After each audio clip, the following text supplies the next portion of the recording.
Remember, whenever we do this, it's very important not only to listen carefully, one, not only to understand, two, but also to track it in your own experience.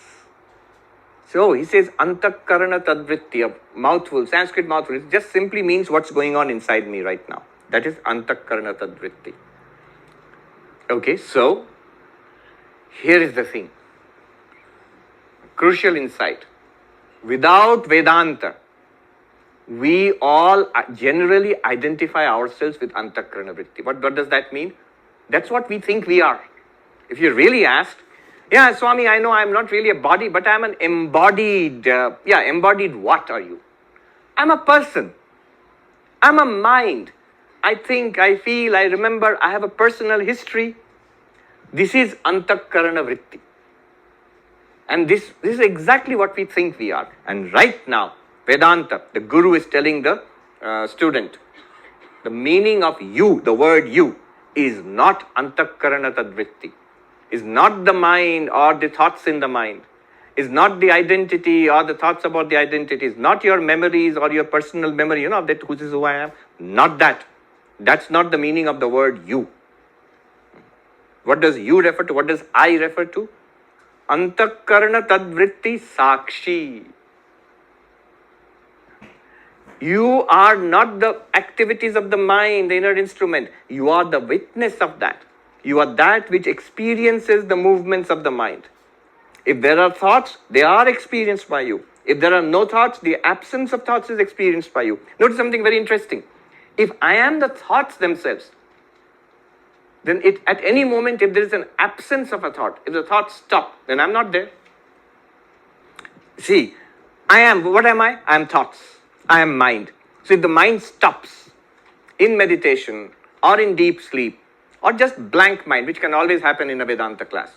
What are you thinking? Nothing. Blank mind. If I am the mind and the mind stops, then I should say that I'm not there anymore. But does anybody ever have any kind of experience as I was not there? To have an experience, you must have been there. That which experiences the vrittis of the mind, the activities of the mind, that which experiences the absence of the activities of the mind, that one is you. It is the witness. Sakshi. All right? But what's it made of? What is it exactly? If you tell me the body, I know. This is body, I can see. It's made of skin and bone and flesh and all. If you tell me mind, well, it's sort of vague, but I get it, what you mean by mind. My thoughts, memories, ideas, desires, understanding, not understanding, all of that bundle is the mind. Yeah, I get it. But now you say Sakshi. What is that? I understand I am something that is experiencing the mind, but if I'm something that's experiencing the mind, what is it? What's the material out of which that Sakshi is made? What kind of thing is it? It's not a thing, but what kind of thing is it? Chaitanya Vigraha. What kind of thing is it? It's consciousness. It's consciousness. It's awareness. I'm using words in English in sort of interchangeably because there is no direct corresponding word for words like Chaitanya. In Sanskrit, many words are there to denote pure consciousness. Chaitanya, Chit, Samvit, Chiti, Bodha. Many of them we'll come across in this book. So look at the sentence. What we all, without thinking, we identify ourselves as this person. I am this person, Sarvapriyananda, bundle of thoughts, ideas, likes, dislikes, memories, desires, and ego. Altogether, this ever-changing, fluctuating, vague bundle inside this body, this is who I am. He says, no, you are the witness of that. Witness, what's that? That's awareness. Let's explore this a little more.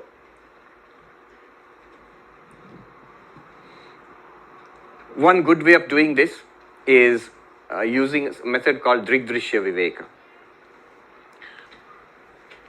You will have to do this in your own experience now. Remember, listen to what I say, understand what I say, and then experience it. Suppose you say, but how will I experience it? My answer is you already are. I'm just asking you to notice and experience. It's like saying, Open your eyes, look at this, see the bottle of water. Now if you ask, how will I see the bottle of water? Just see.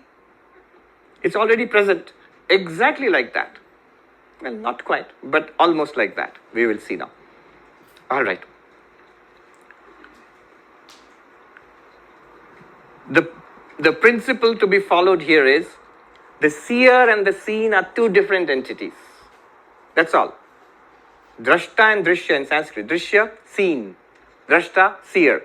The seer and the seen are two different entities. And this is commonly understood in common sense also, in philosophy also, in grammar also. In common sense, we know the food cannot eat itself. The knife cannot cut itself. The seer and the seen must be two different entities. If you're seeing something, it must be different from you. If you're eating something, the food must be different. Once it's in your tummy, it's you, but before that. So the seer and the seen must be two different entities. That's all. Let's start. For this, you have to keep your eyes open. I'll tell you when to close your eyes. Some of you already closed your eyes. You're jumping ahead.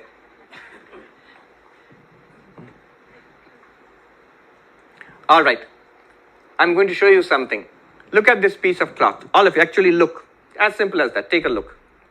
Now, be aware. This orange cloth, the Swami is, I'm also doing it with you. The orange cloth, I'm seeing the orange cloth. Good. Now, your attention is on the cloth. It's an orange cloth. Now, draw your attention back to the seeing eye. It's a seen object, orange cloth. Seen by the eyes, your own eyes. Draw your attention back to your own eyes. Okay. I'm dropping the cloth. The cloth is different from your eyes. Granted? That's really simple. I mean, a no-brainer doesn't get easier than that. The eyes are different from the cloth. Okay. Eyes are the seer, the cloth is the seen. The seer and the seen are different. And I note that the same eyes can see so many different things. But everything that the eyes sees are different from the eyes. And not only that, the eyes remaining the same, what they are seeing keeps changing. You just turn your head a little bit, you will see what you're seeing keeps changing. But the eyes are the same. So the seer and the seen are different. The seer is the same, the seen are many. The seer remaining the same, the seen keep changing.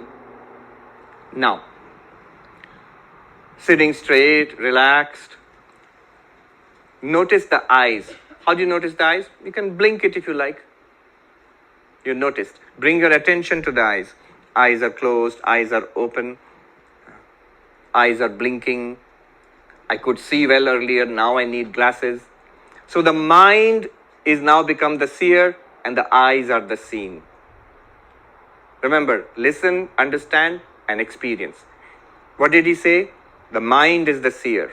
The eyes are the seen. What does it mean? I am noticing that the eyes are open. I am noticing that the eyes are closed. And anything else you would care to notice about the eyes. What is noticing? The mind. What we just call antakarana. My eyes are open. It's a thought in the mind. Close your eyes and think. My eyes are closed. It's a thought in the mind. These are called antakarana vritti. Notice, the mind is different from the eyes. You have two very different kinds of things. The eyes is a kind of organ, physical organ. The mind is whatever it is, it's not a physical organ like the eyes. So mind is different from the eyes. Seer is different from the seen. Not only that, the same mind can see not only the eyes, the various conditions of the eyes, also experience the ears. Ears and sound are very different from eyes and seeing. Nose and smell are very different from sound and sight. But all of them are heard, such variety are experienced by the same mind. Mind is the seer, different from the sense organs. And the mind remaining the same. Same means mind changing into mind. Antakarana vritti into more antakarana vritti. But the variety of inputs from the senses keep coming and going. Seer and seen are different. Seer is one, the seen are many. The seer remaining the same, the seen keep changing. And now go deeper. With your eyes closed, think a thought, any thought. ABCD, Vakya Vritti. And notice that the thinking of that thought, ABCD, was an experience. You felt it, you saw it, or you experienced it. If you experienced it, then that vritti, the thought, is an object, is a scene, drishya, and you experience the thought. You cannot deny it. Look at it in your experience. You, the experiencer of the thought, you are the witness of that thought. I'll repeat again. I am experiencing my thoughts. I am experiencing the thoughts. Then the thoughts are drishya, seen, and I am the seer. Then I must be different from the thoughts, because seer and seen are different. I am aware of the thoughts, but I am not a thought. Thoughts come and go. Seer, the seen keeps changing. The seer is one, does not come and go. Thoughts are many. How many different thoughts we have? Somebody estimated every waking day we have 16,000 thoughts in a day. Mostly trash. Otherwise you would be a genius. But we are the same. I, the same Sakshi, witness. I light up. I experience 16,000 or thousands and thousands of thoughts. I am one. Thoughts are many. I am unchanging. Thoughts are changing. I am separate from the thoughts. This eye, you can gently open your eyes now. So I'm using eyes in two ways. Vertical eye, and horizontal eye. You can open your eyes now. And so the teacher is saying, Shankaracharya is saying, Sakshi, you are the witness, you are the seer, drashta of what? Antakarana tadvritti. Immediately we feel, I never thought of that. Let me experience that now. Let me experience the way I saw the world, the way I experienced the eyes, the way I experienced the thoughts. Now let me experience this Sakshi, this witness. Don't do that. This is a crucial insight in Advaita Vedanta. Please carry it home with you. Strong objectifying tendency all the time. The moment we hear of something, know of something, read about something, we want to experience it. What's wrong with that? We want to experience it as an object. What's wrong with that? Nothing wrong as long as it is an object. But when it is a subject, you will never be able to objectify it. I, the witness consciousness, is the pure subject. It is you. It's never going to be an object which you are aware of. Quite obviously, logically. The pure subject can never be objectified. In the first verse of Drg-Drishya Vivek, Drigeva natu drishyate. The seer is never the seen. Don't try to see the seer. You look disappointed. Oh, we won't see the seer. No, it's much more important than seeing the seer is being the seer. You are the seer. You are the drashta. You are the sakshi. Choicelessly so. You always were. You are now. Whether you accept it or not, whether you believe it or not, whether you agree with it or not, you are still that witness consciousness. As one sadhu said, Tum jano ya na jano, tum mano ya na mano, tum hi Ram. Whether you know it or not, whether you believe it or not, you are Rama, you are God, you are one with God. So that drashta, that sakshi, that consciousness you are, never try to objectify, because you cannot objectify that. 1. You need not objectify that. 2. And you must not objectify it. 3. Why can you not objectify it? It is the pure subject, the one seer of all that is seen. So you cannot objectify it. It's impossible. If you say, I have now known my Atma, then whatever you may have known, it's not the Atma. It's the one which knows, one which realizes, one which sees, one which illumines. 1, you cannot do it. It can't be done logically. 2, you need not do it. The benefit that you are going to get, we might feel that, but I came to be enlightened, I came to realize the truth, I came to know the truth, but you are not telling me you cannot know it, so then it's impossible. No, you need not know it. You need to be it. And you already are it. That is what is being revealed by this teaching. You need not objectify it. You are that. And you have to know that you are that, and that's where all the benefits will flow from. Not only that, you must not objectify it. If you try, you cannot objectify, but if you try to objectify, and which we will all do, the moment more you learn about Vedanta, the more Subconsciously, a desire bubbles up to know this, which is trying to grasp it by our knowledge. But you must not, because ultimately, in depth, that becomes a very subtle and powerful obstruction to enlightenment. A subtle and powerful obstruction to enlightenment. Notice the paradox of it. We must have the quest, who am I? What am I? Otherwise, spirituality, Advaita Vedanta is impossible. And yet, as we go deeper, one must step back from that quest of objectifying that who am I or what am I. Start with what am I? And I'm asking you to do something crazy. Start with what am I? Don't you dare find out what am I. When Ramana Maharshi instructs people, teaches people, find out who am I, he's not expecting an answer. He's not asking you a question. And, oh, Maharshi, I understand your question. I'm now submitting my assignment, 15-page essay on who am I. No. You must realize it intuitively. So, Sakshi. And that is the nature of consciousness. Chaitanya Vigraha. Once more. Pure consciousness. Witness. Let's see. Actually try to do it. I will, short exercise. Same exercise. Look at the cloth. Look, actually, with eyes. I'll do it with you. Looking at the cloth. Seen. Eyes are the seer. Eyes and cloth are different. Close the eyes. Open the eyes. Close it once again. I noted my eyes were open, they were closed, and they were open again. That which noted the opening and closing of the eyes, that is the mind. The mind is the seer, the eyes are the seen now.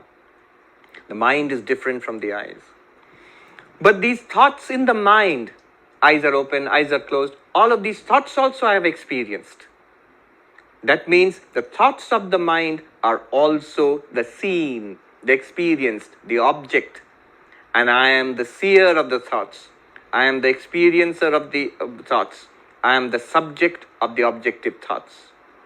This experiencer, seer, subject is called Sakshi. Try to track it in actual experience. All you will notice is that the mind will become very quiet.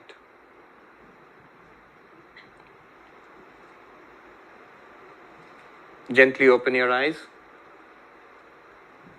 I have not pointed out pure consciousness to you. If you successfully do what you have done, you will find a quietness, a blankness. What is consciousness? Consciousness is that to which this blankness appears. Deep, peaceful, absolutely still mind. Next, drop that also. That which is going on, that which is there, that is being illumined by consciousness. That consciousness you are. Chaitanya Vigraha. And then, let's go on. Here he does not neglect to mention Satyaha, Satyasan. This consciousness is also existence. I am and I shine. I shine is consciousness. You might say, what do you mean I shine? Are you radioactive, radium or something like that? You shine in the dark? No. This world, look around you. It's lit up by sunlight. The sun is shining. You might feel like, I wish it would shine a little less. The sun is shining. But notice, even this shining sun, the sunlight there, that depends on your eyes being open. If my eyes are closed, then the sunlight also, no matter how much it shines, it's dark for me. So the sun is the light of the world. My eyes are the light of sunlight. Can I use that language? And if I'm not paying attention to any of this, I'll realize very soon, my mind is the light of the eyes. And the thoughts, feelings, emotions in the mind are continuously revealed to me because I, the consciousness, am the light of the mind. You are the light of lights. Jyotira Jyoti. Jyotira Jyoti, light of lights. It's not poetry. It is poetic, but it's also meant to be just a description of fact about what you are right now. You are the light of lights. You shining, the mind shines. You shining on the shining mind reveals the senses. Then the senses shine with borrowed consciousness. With these lit up senses, now the world shines for you. Light, physical light is revealed. Forms are revealed. Sounds are revealed. Taste, touch, everything is revealed. But behind it all, one light, and that's you. That light is also existence, Sat. I'm not going into the logical arguments behind it. We don't have time for that, but that's also, he makes it very clear that we are talking about consciousness and existence together. And this consciousness existence is Ananda Rupa. It is bliss itself. It is bliss itself. How is it Ananda? It will come later on today. Towards the end of, I think, today's analysis, it will come. Ananda Rupa, Satya San. So this consciousness, which is existence, which is Ananda, I am that. Atmanam. Kim Atmanam na prapadyase. Do you not know the Atman? This is the Atma. We say, Atma, oh, I see Atma is some spiritual stuff Vedanta talks about. Great. But what about me? It's you. So this verse is crucially important. It makes the transition from I, this bundle of body-mind, to I, the consciousness. No, we don't deny that we are conscious. Normally, we never deny we are conscious. If you ask a person, consciousness, yeah, I am conscious. But normally, most of us, we think of ourselves as bodies with consciousness. Bodies with minds and consciousness. Or even a mind with consciousness. But we are now being asked to think of ourselves as consciousness experiencing mind and body. And through the mind and body, experiencing a world. Let me repeat that. This is the big jump which we are being asked to take. Instead of thinking of yourself as this fellow with something going on inside. This is what I think about myself. No. You are awareness. In awareness, you are aware of the thoughts and feelings in the mind. And through the thoughts and feelings in the mind, you are aware of the body with the senses. And through that, you are aware of the world. But you are basically awareness. You are basically consciousness. You are light itself, luminosity itself. Not that luminosity, you are the luminosity of that luminosity. Does that make sense, language like this? You are the light of lights? No. This is why the Q&A sessions are there. I'll ask you questions in the second session. I'm going to ask you, how are you the light of lights? Next verse. Equally important. We'll do that and stop for this session. It's a unit. The basic teaching has been given here. Verse number 12.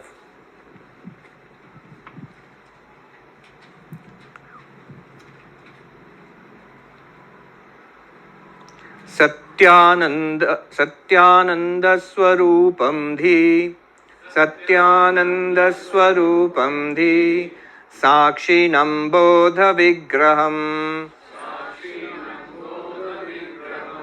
Chintayatma Taya Nityam Chintayatma Taya Nityam Tyaktva Dehadigam Dhiyam Tyaktva Dehadigam Dhiyam. Give up the misconception identifying the self with the body, etc., and always know yourself to be existence, knowledge, bliss, the witness of the intellect. All right. He is backing up what he just taught us. He says, Satyananda Swarupam. You are of the nature of Satya, existence. You are. I am. Ananda. You are the nature of bliss, fulfillment. So, Anandaham. I am bliss, I am ever fulfilled. Now, our question might be, so is that some kind of a positive affirmation? It's a positive thought. I keep repeating, I am Brahman, I am Atman. No.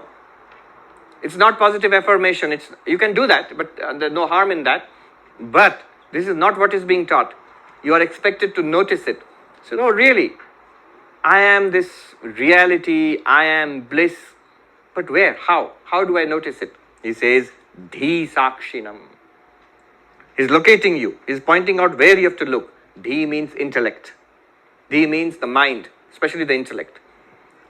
All the thoughts which go through, the understanding which goes through the intellect. Right now, we are struggling to understand this, or we are understanding this. That's the intellect. And you are experiencing the intellect working. That one, right now in each of us, which is experiencing the mind working and trying to understand, intellect working and trying to understand, is called Dhi Sakshi. Dhi means intellect. Sakshi, witness. You are the light which is revealing the activities of the intellect. Some input is coming from Swami and your intellect is kicked into high gear, into action, trying to understand and process this. But this is an experience which you are having. How are you having this experience? Unless you are awareness, unless you are consciousness. You are Dhi Sakshi. When are you the Sakshi, witness of the intellect? All the time. If at one time the intellect stops, somebody said, when did it start anyway? I don't even think. I stopped using the intellect back in school. Now, whether you use the intellect or not, the active intellect is revealed by you, the consciousness. The inactive intellect is revealed by you, the consciousness. The intellect which gets it, I understand what you're talking about, is revealed by you, the consciousness. The intellect which doesn't get it, what nonsense is he speaking about? I don't get anything of what he is saying. That is being revealed by you, the consciousness.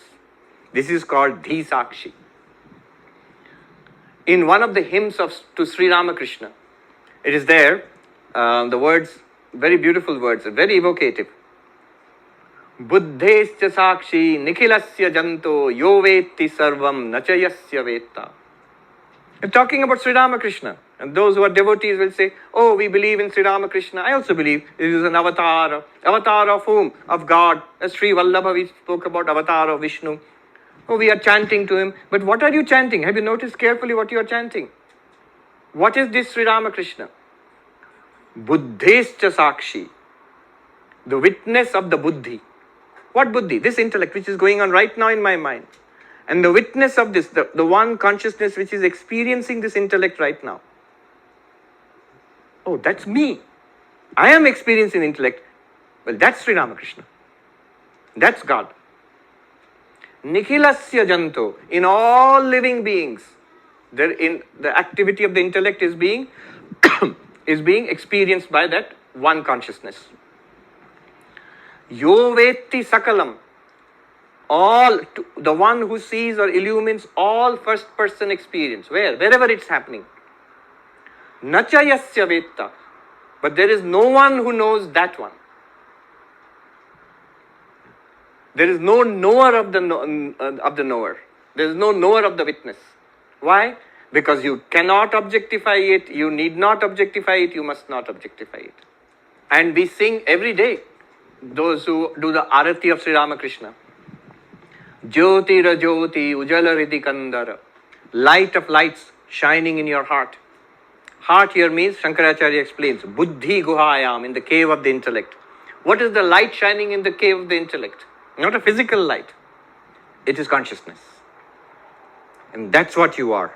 So it is Dhi Sakshinam. The importance of this, you can say you are Sat, Chit, Ananda, you are Brahman, you are one with God, all that's cool, but how do I feel it? You must show me something that I feel or experience. Here is it where you feel it. As the witness, as that which witnesses your intellect. Hold on there. What's that made of? Bodha Vigraham. A new word has been introduced. Bodha. Bodha means awareness, consciousness. Same as Chaitanya. You are made of Bodha. Literally awareness, literally consciousness. All the time shining. Now, next he says, Chintaya Atmataya Nityam. Important instruction. Have you got it so far? I think so. So in ancient times, we were forced to memorize, or not even ancient, in our schools, traditional schools, Vedanta, you have to memorize it. To make sure that you at least the information has been downloaded. You'd be surprised at how many people come to philosophy classes, Vedanta classes, spiritual classes, and they're thinking their own thoughts. Something gathered from here, something gathered from YouTube, from the net, from a few books, and some general conception. Put it aside. Have you heard what the teaching is? Step 1. Step 2. Think well upon it. Do you begin to get what is being said? Yes. And then stay with it. He says, Chintaya Nityam. Stay with it. How long? As long as it takes. Stay with it. How will I stay with it? What do I do with it? Atmataya, very crucial. Atmataya means as I, me, myself. The mind plays a trick. I understand now what you're talking about. There is pure consciousness, and that pure consciousness is not a body, not a mind, is never changing, it's not born, it does not die, it is free from all desires, it's luminous, it's wonderful. That's great, but I have so many problems. My problem is that my son doesn't listen to me, or my daughter is not taking the honors class, which is I want her to take in school or college. No. You're still thinking of yourself as this person, body, mind. What he's telling us, that pure awareness which we're talking about, always stay with it as I am that. I, me, myself, that's what I am. Otherwise, that I, me, myself will be this person, this body. I am awareness. I am of the nature of pure light, not as a slogan, as actually noticing. Chintaya Atmataya. Own up to it. Crucially for Advaita Vedanta, this is the sadhana. I understand Brahman, I understand Atma, I understand Sakshi, I understand consciousness. Now take the big bold step of saying, I am Brahman, I am Sakshi, I am consciousness. When Advaita Vedanta teaches Aham Brahmasmi, see how radical a teaching that is. Aham Brahmasmi means I am Brahman, or I am existence, consciousness, bliss. What does that mean? It means if I am Brahman, I am not the body, not the mind. I am awareness. That's one part of it. I am Brahman, I am awareness. The other part of it is also equally stunning. Brahman is nothing but you. It's not included, we'll come to that. It's not including many things and you also. It's just you. There is no God but you, and you are nothing but God. This is the teaching. That monk who touched the Swami in the head like this and then said, there, that consciousness which reacted that way, that reaction, from where that reaction came, that consciousness, that light, there's no God other than that. Very precisely worded. He also added a rascal that need not be added. There's no oi chhada kono shala bhagavan nahi. Aham brahmasmi. I am nothing but Brahman. Shankaracharya says, mano buddhi hankara chittani naham. I'm not mind, I am not ego, not the memory, not the intellect. That is the antakarana we read about. I'm not that. Then only he says, Chidananda Rupa Shivoham. So what am I? I am not the body mind of Shankaracharya you think I am. I am of the nature of Shiva, consciousness, bliss. What is Shiva? Nothing other than I. Other than I, the pure consciousness, there is no Shiva sitting up there in Kailash. There is no Kailasha, there is no mountain, no Shiva. Just that one pure consciousness everywhere. That one alone is appearing as all this. Anyway. But the instruction here is, stay with it, stay with it. When will I stay with it? All the time. In meditation only? No. In meditation, very good. Out of meditation also. With eyes closed, with eyes open. In Vedanta class, outside Vedanta class.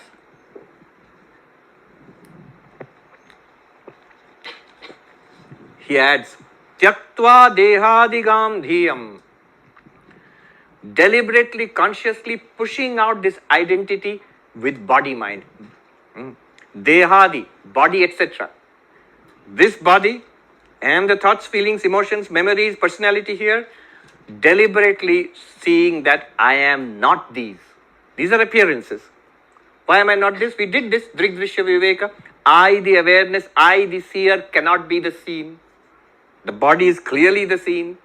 The mind is clearly the seen. Seen means drishya. Therefore, I cannot be it. Like this, deliberately pushing out the identity with the body-mind and affirming the identity with consciousness. Stay with it. This can be practiced and should be practiced moment to moment. Life, don't worry. So where is the opportunity? I hardly get time with a lot of difficulty. You don't know, Swami, I came to this retreat. And meditation, good conditions are difficult to come by. So how will I stay with it? In day-to-day activity, the best arena for staying with it is out there. When you talk with people, when you eat a meal, when you drive on the freeway, when there is sickness, when there is anxiety, worry, fear, desire, hatred, negativity, or happiness, peace, whatever is going on, all of those are occasions for staying with I am the awareness in which all of this is appearing and disappearing. It's not me.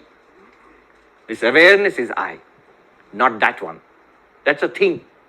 Like this bottle is a thing, this body is also a thing. This thought is also a thing. This desire, this anger is also a thing. That's not me. I am the awareness to which these are things. When can you practice this? All the time. Now you begin to see, in Vedanta we say life itself is meant for spiritual enlightenment, for realization. And we think, no, there are so few opportunities for enlightenment and practice. No, every moment God has made the perfect school for practice, day and night school, 24-hour school for staying with this. This practice, it can be done with eyes open and eyes closed. It can be done in the office, in the freeway, at home, when you're sitting quietly, when you're relaxing, when you're happy, when you're unhappy, when you're spiritual, especially when you're not spiritual. You can still practice it. Tyaktva dehadigam dhyam. Deliberately, consciously step back. One sadhu, I liked it very much. He used to say in Hindi, ये साधन जो है ना महात्मा जी थोड़ा पीछे हटके होती है. This spiritual practice, Mahatma ji, it takes a little bit of stepping back. Stepping back means what? If you step back too much, I'll fall off the stage. Not like that. Stepping back from body-mind. This is what he is saying. Tyaktva dehadigam dhyam. Stepping back from identification with body-mind. And how do you step back? Drg-Drishya Vivek, the discernment of the seer and the seen. He's already given us the instruments. Yesterday when we were driving back from Jasper, my hosts were driving me back, and a Bengali song to Kali was playing in the sound system there in the car.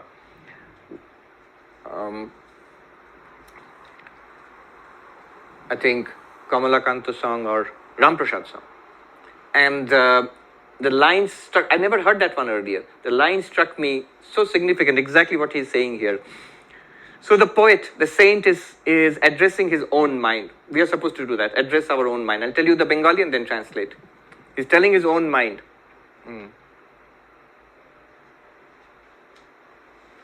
That moner shotto mone rekhe thak na tui roshe boshe. You translate that, the mind's truth, keep in mind and stay in bliss.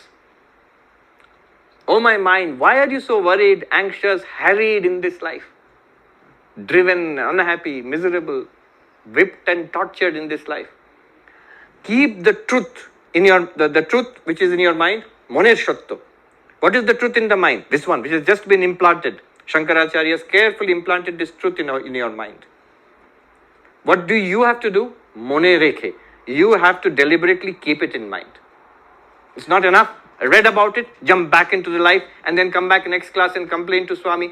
Swami, it sort of works when I'm in the class and just listening to you, but when I step out it's all gone, when I go back into my life. But that's where you're supposed to hold on to it. That's the practice. Moner shotto mone rekhe. Keep it in mind. How do you keep it in mind? Attention. I forget, Swami. The moment you notice you have forgotten, just bring it back again. Don't waste time. It'll never work. It's only for yogis. My mind is not Don't waste time in that. The moment we notice that I have dropped that identification with consciousness, bring it back. Every moment is an opportunity. Every moment isn't the structure just like that? See the object. Eyes are seeing the object. Blink the eyes. The eyes are an object. Mind is the seer. The thoughts in the mind are the object. I am the consciousness which is the witness of the thought. And I am that consciousness. Done. It will take you 1 second if you're fast. If you're not fast, 3 seconds. Done. And that's the truth. The highest truth. Stay there. Moner shotto mone rekhe thak na tui roshe boshe in Bengali. Stay in bliss. You will see you will get bliss then. You will begin to experience release, freedom.